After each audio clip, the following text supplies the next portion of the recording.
In this video, I'm going to be talking about my #1 hack for making decisions on minimalism and decluttering. Hi guys, my name is Rachelle and welcome back to my channel. If you're new here, you may not know that I'm a mum of 2 boys. I'm married to my husband Rolly.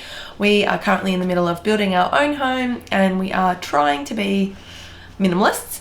But not only that, we love to share our videos on our family travel and adventures and our daily lives while we work from home. It's a really popular method to go through everything that you own and decide what you love and get rid of the rest. But I really think that is, while that's a good method, I think there is a slightly better way of handling this, and it just makes, and I shouldn't say better, it's an easier way if you really struggle with making a decision whether you like something or not, because studies show that something you already own has a lot more value to you than things that you don't own.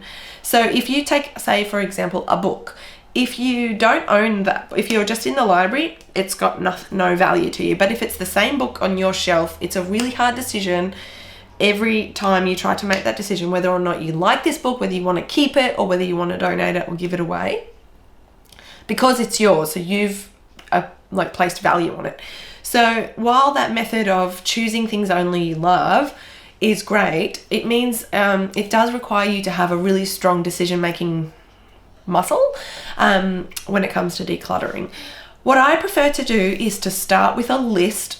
And this particularly works in certain areas of the home, but I have a set list of items that I want in each area. For some things I have that written down, and others I just have like a mental kind of list.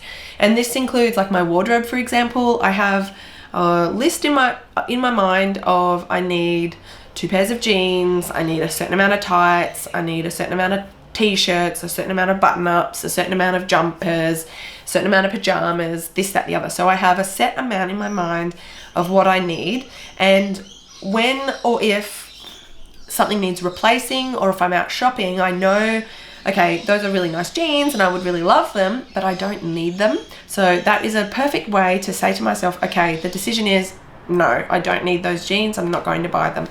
Or if you're, say, downsizing your wardrobe, you can use the same decision to say, okay, I need 3 pairs of jeans, and you go through your wardrobe and you've actually got 12. Well, it's a really easy way to take the emotional side of it out of the equation. And I have, for example, a pair of jeans that I struggled to let go of because I bought them in Las Vegas with Rolly when the first overseas holiday that we ever did, and they were low hung, so they were really quite tight on the legs but loose around the waist, and they never, ever since I've had babies, they haven't really ever sat properly on me, but I haven't been able to throw them away because I love them.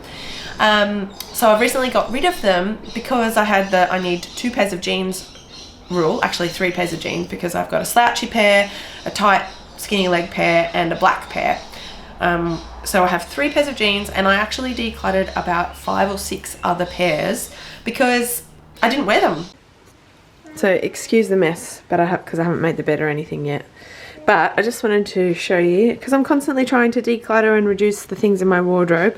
This shirt I've kept for a long time, and I just literally have not worn it in over a year, or probably longer. It's really lovely, it's a nice, I like it, but it just doesn't really ever suit my outfits, and I always just think, oh, these arms, they don't go, they're short, but they don't fold up, and they're just annoying. And then also these pants, I love them, but you can see they fall down constantly. I'm constantly pulling them up, and I hate when pants do that. I love the colour, they're just jeans ones, they're really nice, but I know I could wear belts, but let's be honest, I'm not into belts, so my pants need to suit. And yeah, I'm sick of trying to go with them. I took them to the UK with us in May, and I literally wore them 3 days out of the whole time because I just didn't really feel like having to pull them up, especially when you're cold and anyway. So these 2 items are going to the donation because they're perfectly fine, but I just don't wear them. So someone else can use them better. Anyway, so I was able to then go, okay, these are the 6 pairs of jeans that are gotta go. Same sort of thing works in the kitchen. You have your cutlery drawer, you need 8 forks, you need 8 knives, you need 6 serrated knives, you need 8 dessert spoons, 8 teaspoons, you're done. Anything outside of that can go. And it just stops you from second guessing your decisions, because if you're at the process where you've got too much stuff and you're trying to downsize, it's not like you have the you're not capable of repurchasing those items at a later date if you need to. Even if you just do that at a charity shop or something, it's so easy to go down to the charity shop and get some teaspoons, for example. And I know that I can tend to be a little bit like I hold on to things as just in case, and there's a big emotional like barrier with that. Around the guilt of getting rid of things that are useful but you don't need. But I think it's safe to say that for most of us, we are in a position to be able to let that emotional kind of challenge go and accept that if we do need something, it's available to us when we need it, and we can easily go and repurchase, reborrow, or whatever it is that we can, whatever the solution is for getting that item again. But 9 times out of 10, or actually probably more like 99 times out of 100, you won't need to repurchase those items.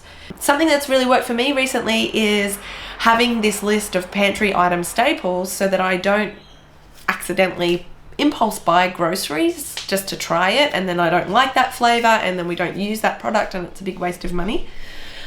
So that's another way that you can utilize this hack, is through your grocery shopping. So the process in a nutshell is to write a list of all the items that you need. You can keep this list in your mentally, but a written list is probably better, at least when you're getting started, of all the items that you need in each category around your home, whether that's your wardrobe, whether that's your games cupboard, whether that's your kitchen drawers, whether it's your pantry, whether it's your linen cupboard, on your like your bedding and towels, whatever it is that you think that you can create a list out of, and have that list either all in one book where you can refer to it if you need to, or whatever.